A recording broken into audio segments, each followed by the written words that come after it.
Amém, né, irmãos? Vamos abrir as Bíblias, a primeira carta de Paulo aos Tessalonicenses, para dar continuidade à nossa série de mensagens, Vivendo com Esperança.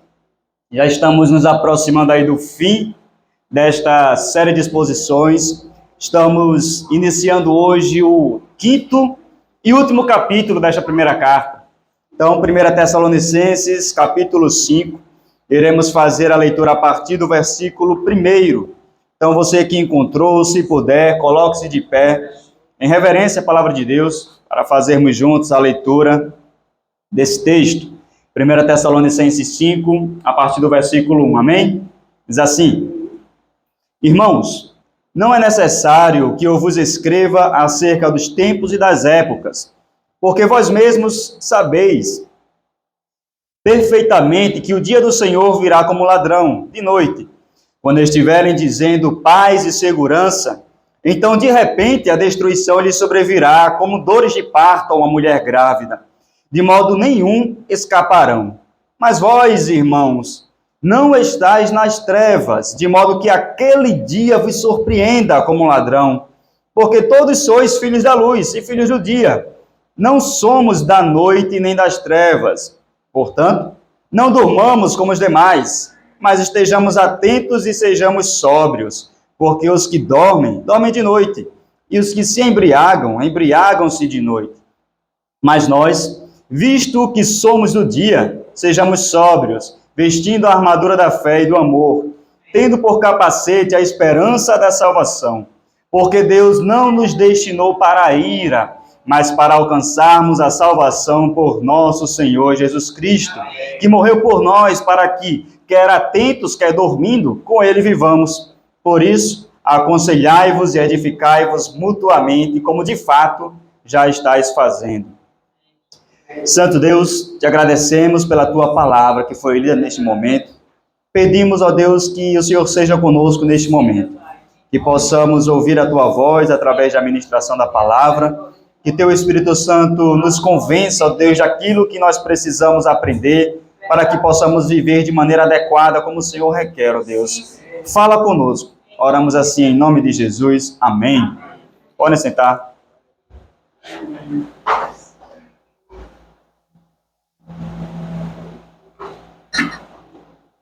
Irmãos, no final do capítulo 4, como nós vimos na última mensagem, Paulo também fala a respeito da vinda de Cristo, mas ele fala qual é a relação da segunda vinda com aqueles que já morreram, né? Porque nós vimos que os tessalonicenses tinham muitas dúvidas a respeito da vinda de Cristo, e uma dessas dúvidas dizia a respeito àqueles que já haviam morrido.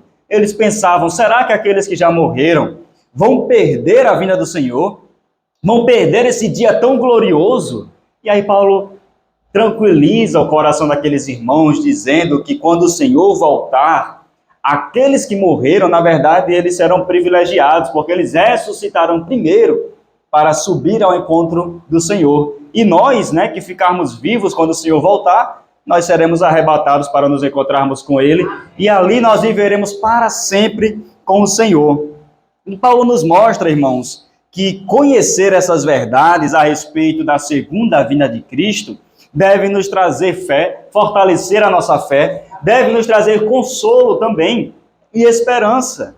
O final do capítulo 4, Paulo diz que nós devemos nos consolar uns aos outros com essas palavras, ou seja, com essas verdades a respeito da vinda de Cristo. Então, a vinda de Cristo nós estudamos não para ficarmos com medo, temerosos, mas para que a nossa fé e esperança seja fortalecida e para que o nosso coração também seja consolado em relação àqueles que já morreram em Cristo, irmãos. E no capítulo 5, como nós acabamos de ler, Paulo continua a falar sobre o retorno do Senhor.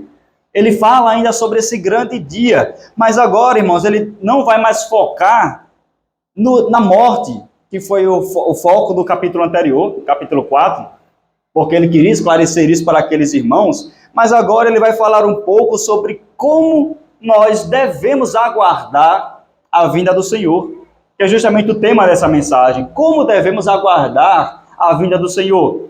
E essa pergunta é importante porque aqueles irmãos de Tessalônica Eles estavam tão entusiasmados, estavam tão ansiosos a respeito da vinda do Senhor, irmãos, que essa ansiedade fez com que eles tomassem atitudes erradas, tais como largar os seus empregos para viver esperando a vinda do Senhor, achando que não valia a pena trabalhar, já que Cristo estava às portas, ele já estava perto de voltar, então não valia a pena trabalhar, mas Paulo diz que não deve ser assim.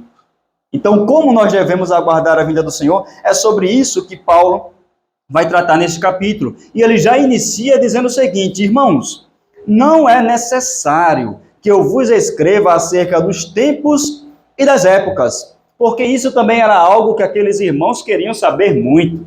Os tempos e as épocas, né? No grego, essas palavras aqui são cronos e kairos, talvez palavras que você já tenha ouvido, né? Cronos relativo ao nosso tempo cronológico, né? A marcação do tempo, as horas. Já o kairos é um tempo determinado, é o tempo certo para as coisas acontecerem, que nós geralmente atribuímos esse tempo a Deus, porque ele é que tem o tempo determinado de todas as coisas acontecerem. E Paulo disse que não era necessário falar sobre isso, porque ele já tinha ouvido falar sobre o que acontecerá nesta época, quando Cristo estiver para voltar. Mas o que os tessalonicenses estavam de fato curiosos, irmãos, era saber a data exata da vinda de Cristo. E durante a história da igreja, nós vemos que várias pessoas, vários grupos religiosos, tentaram dizer algumas datas, né, a respeito da vinda de Cristo. Várias pessoas marcaram datas. Na virada dos anos 90 para os anos 2000, por exemplo, né, teve algumas pessoas dizendo que o mundo iria acabar ali. 2012 também foi outro fim do mundo, né? Então nós aqui já sobrevivemos a alguns fins do mundo por aí, né? Nós já sobrevivemos a alguns. Mas, irmãos, o papel da igreja não é saber qual é o dia exato da vinda de Cristo. Não é saber isso, mas estar preparado para esse dia, seja ele qual for. Nós devemos estar preparados para esse dia. Devemos viver, irmãos, como se Cristo fosse voltar hoje. Devemos viver nessa expectativa, como se ele fosse voltar. Não precisamos saber dias, horas exatas. Nós só precisamos aguardar. Em Mateus 24, em Atos capítulo 1, os próprios discípulos de Jesus perguntaram a ele: Senhor, quando é que essas coisas irão acontecer? Lá em Mateus 24, né? E lá em Atos capítulo 1, eles perguntam: Senhor, vai ser nesse tempo que o Senhor irá restaurar o reino a Israel? E Jesus responde a ele: não vos compete saber os dias e os tempos que o Senhor determinou. É o Senhor quem determinou os tempos, irmãos. Pertence a Ele, não pertence a nós. E nós devemos apenas descansar nessa verdade, irmãos. Então nós devemos ter o cuidado para que não sejamos como essas pessoas, irmãos, que ficam observando tudo o que está acontecendo para tentar, de alguma forma, dizer que a vinda de Cristo vai ser em tal data, em tal época. Para você ter uma ideia, o ano de 2024 já começou com alguns acontecimentos, né? Algumas guerras, rumores de guerras, e algumas pessoas já estão dizendo que a grande tribulação vai começar agora neste ano. Então, irmãos, devemos ter muito cuidado com esse tipo de afirmação. Nós não temos o poder de dizer qual é o dia, qual é a data, qual é a época, qual é o tempo que Cristo vai voltar. Eu espero que Cristo volte na minha época, na minha geração. Mas eu não vou dizer, eu não posso afirmar com toda certeza que Cristo vai voltar, porque isso é algo que pertence a Ele. Devemos apenas esperar e estar prontos a qualquer que seja a época em que Ele virá, irmãos. Por outro lado, existe esse extremo, mas também existe um outro extremo, e nós temos que ter um certo cuidado também para não cairmos nesse outro lado. Lá em 2 Pedro, capítulo 3, versículo 4, ele diz assim, que algumas pessoas estavam zombando a respeito dos cristãos, né, que estavam aguardando a vinda de Cristo, e ele diz assim: onde está a promessa da sua vinda? Porque desde que os pais dormiram, todas as coisas permanecem como desde o princípio da criação. E nós podemos cair nesse engano de algumas pessoas que dizem: ah, mas as pessoas já dizem que Cristo vai voltar há tanto tempo. Eu ouço isso desde que eu era pequenininho, que Cristo vai voltar e ele não voltou ainda. Diz isso há 2000 anos, por que eu tenho que acreditar que ele vai voltar ainda? E algumas pessoas acabam tirando isso da mente. As pessoas acabam tirando da sua perspectiva a certeza da vinda de Cristo, irmãos.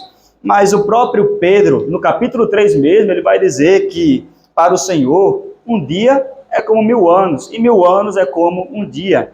O que é que isso significa? Que o tempo de Deus, irmãos, é diferente do nosso tempo.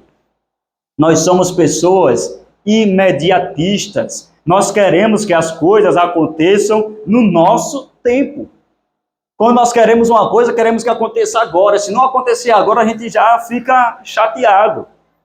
A gente olha para a maldade que há no mundo e a gente pensa, Senhor, quando é que o Senhor vai fazer isso? Quando é que o Senhor vai punir essas pessoas?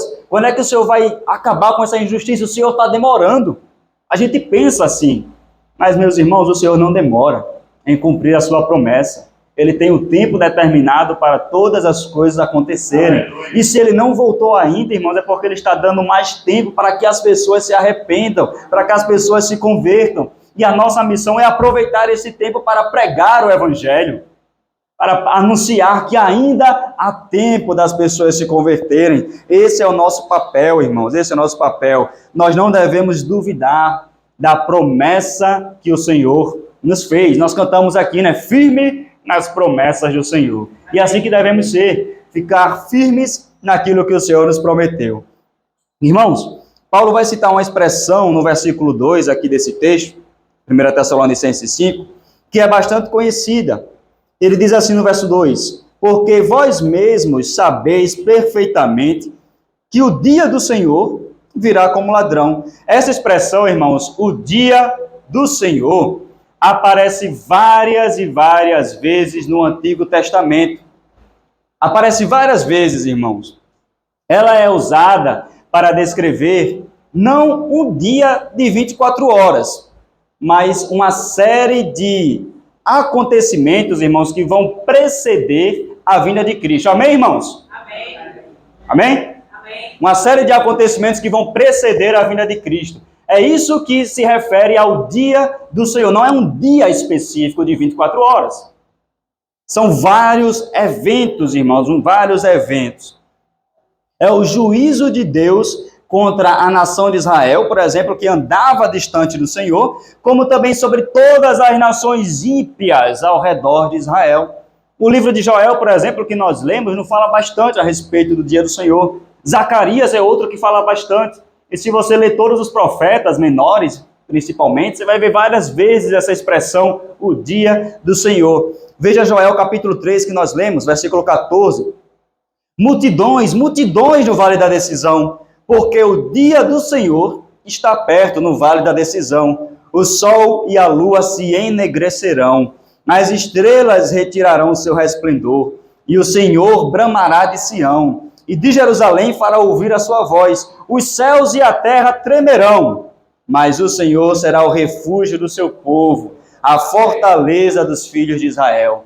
Irmãos, essa expressão aqui que Joel nos fala, né, é repetida por Jesus lá em Mateus capítulo 24, a respeito do que vai acontecer naquele dia, que alguns teólogos, alguns estudiosos das profecias, irmãos, vão associar o dia do Senhor ao período da grande tribulação. É aquele período em que o Senhor virá para julgar o seu povo, para julgar as nações ímpias, para derramar a sua justiça, irmãos, sobre aqueles que não se converteram. Será um dia terrível para aqueles que estão longe de Cristo, para todos aqueles que não se arrependerem de seus pecados. Para eles, irmãos, será um dia de juízo. Um dia de juízo. A ira de Deus será derramada sobre eles. E esse tempo, irmãos, virá quando as pessoas menos esperarem. As pessoas não estarão preparadas, não estarão prontas para esse dia. E Jesus mesmo já havia alertado sobre essa época. Quando Jesus alerta, irmão, sobre esse tempo em que acontecerão esses eventos, ele compara com os dias de Noé. Mateus capítulo 24, irmãos, que é o sermão profético de Jesus, versículo 37, ele vai dizer assim: e como foi nos dias de Noé, assim será também a vinda do Filho do Homem. Porquanto, assim como nos dias anteriores ao dilúvio, veja bem, está falando nos dias que antecederam o dilúvio, que é o juízo de Deus sobre as nações, sobre aquele povo. comiam, bebiam, casavam e davam-se em casamento, até ao dia que Noé entrou na arca, e não o perceberam, até que veio o dilúvio e os levou a todos. Assim será também a vinda do Filho do Homem. Amém. Irmãos, Noé ouviu a voz de Deus e se preparou para o dilúvio. Ele se preparou de que maneira? Construindo a arca. Ele ouviu a voz de Deus. Irmãos, prestem atenção no fato de Noé ter construído aquela arca quando nunca havia chovido sobre a terra. Noé nem sequer sabia o que era uma chuva. E aí o Senhor diz, vai cair água do céu que vai inundar tudo. E aquele homem teve fé. Ele acreditou mesmo sem nunca ter visto água cair do céu.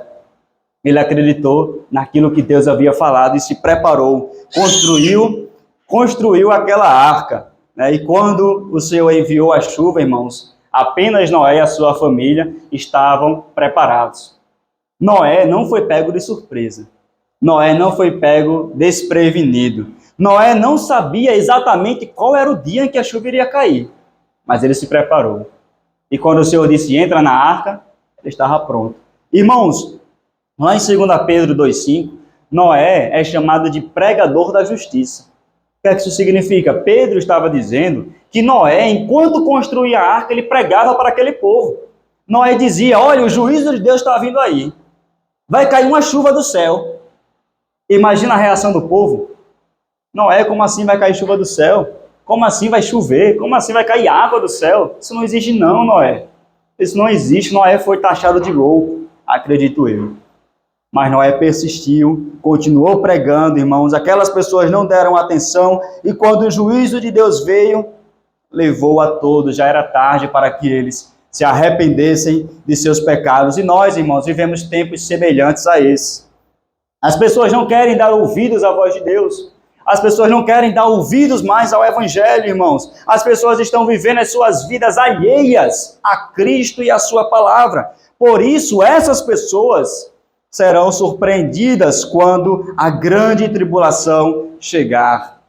O dia do Senhor vem como ladrão, como Paulo diz aqui. Essa ilustração também foi usada por Jesus, lá em Lucas 12, versículo 39, ele diz, sabei, porém, isto, que se o pai de família soubesse a hora que havia de vir o ladrão, vigiaria, e não deixaria minar a sua casa. Portanto, estáis vós também apercebidos, porque virá o Filho do Homem a hora que não imaginais. Irmãos, o que Jesus está dizendo é o seguinte, quando o ladrão vai roubar uma casa, ele primeiro manda uma carta para lá, dizendo, dia tal, hora tal, eu vou aí roubar a sua casa. Ele manda um aviso. Imagina, Zé, chega lá na sua casa essa carta, o que é que você faz no dia? Você vai estar preparado, né, para receber o ladrão. É isso que Jesus está dizendo. Se um ladrão vai chegar lá na sua casa, ele avisa, você vai se preparar para receber. Você vai estar pronto para receber. Mas o ladrão não avisa. O ladrão não avisa e pega as pessoas despreparadas. E é isso, irmãos, que Paulo, é isso que Jesus disse. Se nós soubéssemos quando Jesus viria, irmãos, nós correríamos até mesmo o risco de ficar relaxados na nossa fé. Nós diríamos, eu vou viver a minha vida, vou pecar à vontade, porque ainda falta aqui um mês para Jesus voltar. Não, falta uma semana para Jesus voltar. Não, falta um dia, ainda dá tempo aqui. Quando for daqui a pouco, de noite, eu me arrependo que ele vai vir amanhã. Correríamos o risco de viver dessa maneira. Mas é bom que nós não saibamos o dia justamente para estarmos prontos sempre, a todo instante.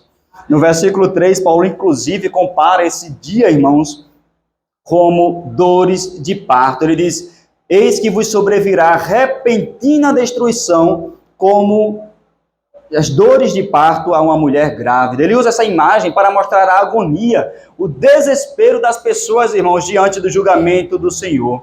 Por isso que Paulo vai nos alertar nesse texto, irmãos, é que nós devemos estar sempre preparados para a vinda de Cristo, pois ela pode acontecer em qualquer tempo, em qualquer época, nós não sabemos. Então, irmãos, como nós devemos aguardar de fato a vinda do Senhor? Primeiro ponto, irmãos, como nós devemos aguardar a vinda do Senhor? Devemos andar na luz. Versículo 4, Paulo diz assim, mas vós, irmãos, não estáis nas trevas, de modo que aquele dia vos surpreenda como ladrão. Porque todos sois filhos da luz e filhos do dia, não somos da noite nem das trevas. Nesse texto, Paulo vai utilizar aqui dois tipos de pessoas que existem. Aqueles que estão na luz e aqueles que estão nas trevas. Não existe meio termo. Ou é luz ou trevas. E quem são essas pessoas, irmãos, que estão nas trevas? São aquelas pessoas que foram descritas no versículo 3. Preste atenção que no versículo 3, Paulo diz assim: quando estiverem, dizendo paz e segurança. O verbo estiverem são eles, eles estiverem. Quando eles estiverem dizendo paz e segurança, então de repente lhes sobrevirá. Irmãos, o pronome lhes, aí lhes sobrevirá, está dizendo que essa destruição virá sobre essas pessoas que estão dizendo paz e segurança, não sobre nós. Não é sobre nós. Veja que no versículo 4 isso fica claro, ele diz: mas vocês, irmãos, não estão nas trevas. Então ele faz claramente aqui uma distinção entre luz e entre trevas, irmãos. Nós não seremos surpreendidos por aquele dia, porque estamos na luz. Isso significa que a destruição não nos alcançará. A ira de Deus não virá sobre nós. E Paulo diz: vocês são filhos da luz. E o que é que significa ser filhos da luz? Paulo já tinha utilizado essa mesma expressão escrevendo aos Efésios. Capítulo 5, verso 8, ele diz assim: que outrora todos nós éramos trevas, todos nós, mas agora luz no Senhor, e que devemos andar como filhos da luz. E aí ele vai continuar, irmãos, ele não para aí, ele diz, continua dizendo que o fruto da luz está em toda bondade, justiça e verdade, ou seja, andar como filhos da luz significa andar em santidade, andar de modo que reflita o caráter santo de Deus. Nós vemos essa mesma recomendação várias vezes nas Escrituras. Pedro vai dizer isso: sede santos porque eu sou santo, refletindo Levítico, irmãos, refletindo desde o Antigo Testamento. Jesus mesmo afirmou que nós somos a luz do mundo. E quando Jesus fala que nós somos a luz do mundo, irmãos, isso significa que nós não somos chamados a nos afastar das pessoas, porque essa muitas vezes é uma tendência nossa. Eu sou crente, não vou me misturar com aquelas pessoas ali não. Eu sou crente, vou viver aqui isolado. Não, Deus não nos chamou para fazermos assim. Ele inclusive fala, ninguém pega uma luz e esconde ali debaixo da mesa. Na verdade, pega a luz e coloca em um lugar alto para que possa iluminar a todos. Ou seja, nós devemos estar no mundo sem nos contaminarmos com o mundo para influenciarmos o mundo. Nós devemos estar próximos dessas pessoas, irmãos, para que nós possamos refletir a luz de Cristo nas suas vidas. As nossas boas obras servem, irmãos, para que as pessoas ao nosso redor olhem para nós e glorifiquem a Deus. Nós fazemos boas obras não para nós sermos vistos, mas para que Cristo seja visto através de nós, porque tudo que nós fazemos deve apontar para Cristo. Quer comais, quer bebais ou quer façais qualquer outra coisa, fazei tudo para a glória de Deus.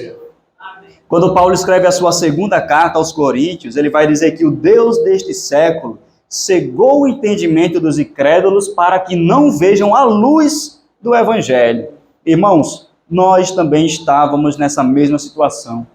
Nós também éramos cegos espirituais. Nós também estávamos mergulhados nas trevas, irmãos.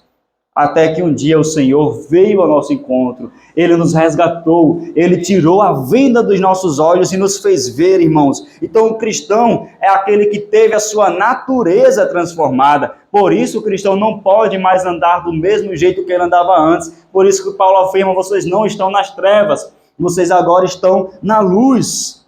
O cristão não pode mais voltar às trevas de onde foi resgatado. Devemos andar de maneira exemplar diante daqueles que não conhecem a Cristo, irmãos. A nossa vida deve refletir a luz de Cristo através de um viver santo, porque Deus é santo. Então, irmãos, Essa é a primeira forma que nós devemos aguardar a vinda de Cristo, devemos andar na luz. A segunda, devemos estar em profunda vigilância. Versículo 6. Portanto, não durmamos como os demais, mas estejamos atentos e sejamos sóbrios, porque os que dormem, dormem de noite, e os que se embriagam, embriagam-se de noite. Irmãos, Paulo continua aqui nesse texto, fazendo aí uma distinção, uma comparação entre dois tipos de pessoas. Ele disse anteriormente que existem aqueles que estão nas trevas e os que estão na luz. E agora ele fala daqueles que estão acordados e dos que estão dormindo, daqueles que estão sóbrios e daqueles que estão embriagados, que estão bêbados.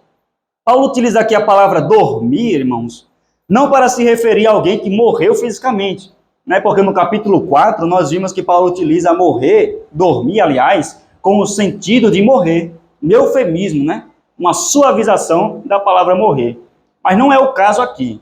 Neste caso, Paulo está falando daquele que está morto, que está dormindo, aliás, para as questões espirituais, para aquele que não está atento ao que está acontecendo. Afinal, irmãos, essa pessoa pensa que tudo está certo. Essa pessoa que está dormindo, ela pensa que pode viver dessa mesma maneira, do jeito que está vivendo, que está tudo em paz, está tudo tranquilo, que não há problema. Essa pessoa pensa dessa maneira.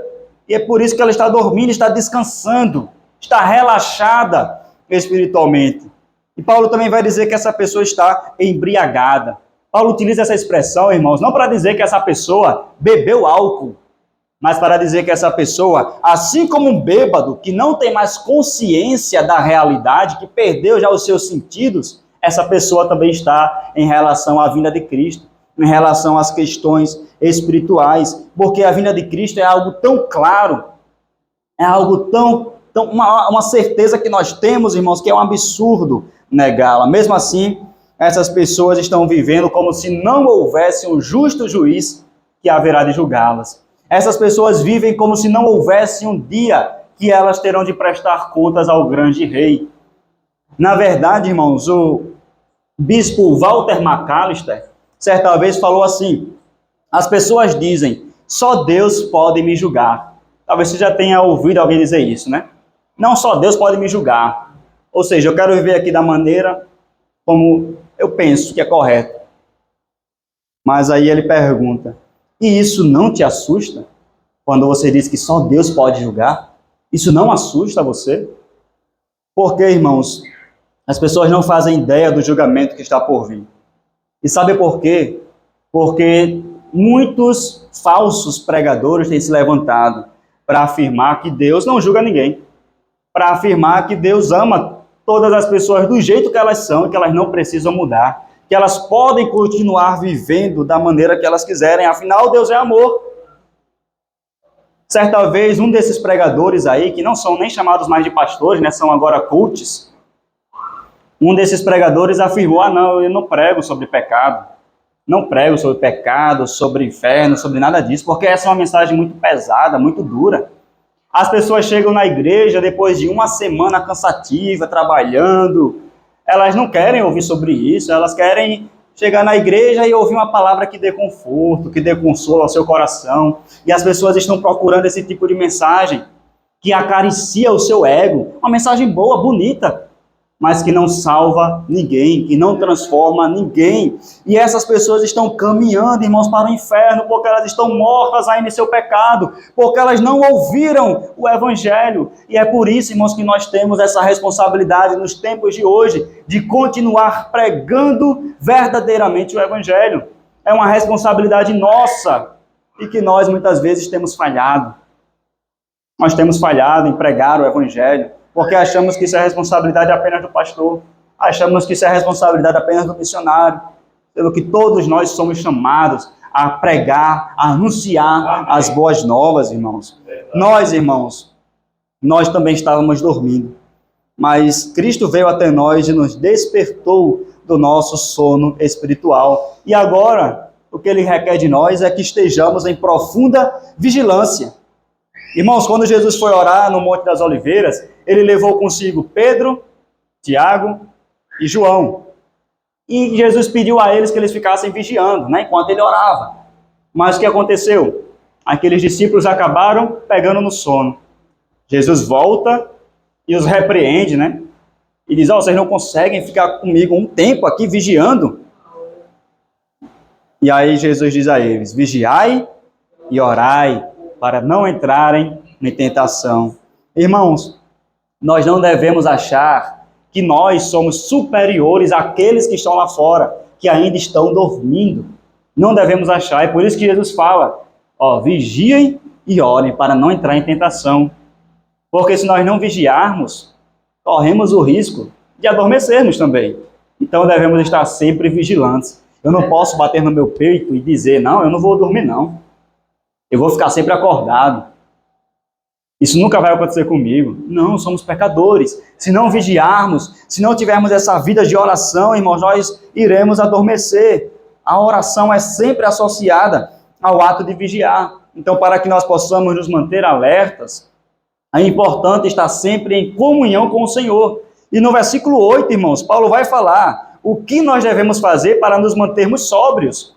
Ele diz, versículo 8, mas nós, visto que somos do dia, sejamos sóbrios, vestindo a armadura da fé e do amor, tendo por capacete a esperança da salvação. Irmãos, quando Paulo fala aqui sobre alguém que está vigilante, ele deve ter pensado em um soldado que estava de plantão lá com a sua armadura, né? Porque ele descreve aqui uma armadura.